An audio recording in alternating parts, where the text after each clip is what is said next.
بسم اللہ الرحمن الرحیم۔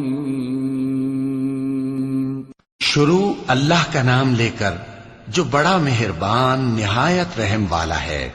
وہ جو نہایت مہربان ہے اسی نے قرآن کی تعلیم فرمائی، اسی نے انسان کو پیدا کیا، اسی نے اس کو بولنا سکھایا۔ سورج اور چاند ایک حساب مقرر سے چل رہے ہیں اور بوٹیاں اور درخت سجدہ کر رہے ہیں، اور اسی نے آسمان کو بلند کیا اور میزان عدل قائم کر دی کہ اس میزان میں حد سے تجاوز نہ کرو، اور انصاف کے ساتھ ٹھیک تولو اور تول کم مت کرو۔ اور اسی نے خلقت کے لیے زمین بچھائی، اس میں میوے اور کھجور کے درخت ہیں جن کے خوشوں پر غلاف ہوتے ہیں، اور اناج جس کے ساتھ بھس ہوتا ہے، اور خوشبودار پھول۔ تو اے گروہ جن و انس، تم اپنے پروردگار کی کون کون سی نعمت کو جھٹلاؤ گے؟ اسی نے انسان کو ٹھیکرے کی طرح کھنکھناتی مٹی سے بنایا اور جنات کو آگ کے شعلے سے پیدا کیا، تو تم اپنے پروردگار کی کون کون سی نعمت کو جھٹلاؤ گے؟ وہی دونوں مشرقوں اور دونوں مغربوں کا مالک ہے، تو تم اپنے پروردگار کی کون کون سی نعمت کو جھٹلاؤ گے؟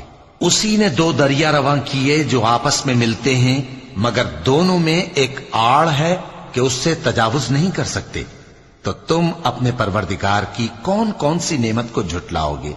ان دونوں دریاؤں سے موتی اور مونگے نکلتے ہیں، تو تم اپنے پروردگار کی کون کون سی نعمت کو جھٹلاؤ گے؟ اور جہاز بھی اسی کے ہیں جو سمندر میں پہاڑوں کی طرح اونچے کھڑے ہوتے ہیں، تو تم اپنے پروردگار کی کون کون سی نعمت کو جھٹلاؤ گے؟ جو مخلوق زمین پر ہے سب کو فنا ہونا ہے، اور تمہارے پروردگار ہی کی ذات جو صاحب جلال و کرم ہے باقی رہے گی۔ تو تم اپنے پروردگار کی کون کون سی نعمت کو جھٹلاؤ گے؟ آسمان اور زمین میں جتنے لوگ ہیں سب اسی سے مانگتے ہیں، وہ ہر روز کسی نہ کسی کام میں ہوتا ہے، تو تم اپنے پروردگار کی کون کون سی نعمت کو جھٹلاؤ گے؟ اے دونوں جماعتوں، ہم ان قریب تمہاری طرف متوجہ ہوتے ہیں، تو تم اپنے پروردگار کی کون کون سی نعمت کو جھٹلاؤ گے؟ اے گروہ جن و انس، اگر تمہیں قدرت ہو کہ آسمان اور زمین کے کناروں سے نکل جاؤ تو نکل جاؤ، اور زور کے سوا تو تم نکل سکنے ہی کہ نہیں، تو تم اپنے پروردگار کی کون کون سی نعمت کو جھٹلاؤ گے؟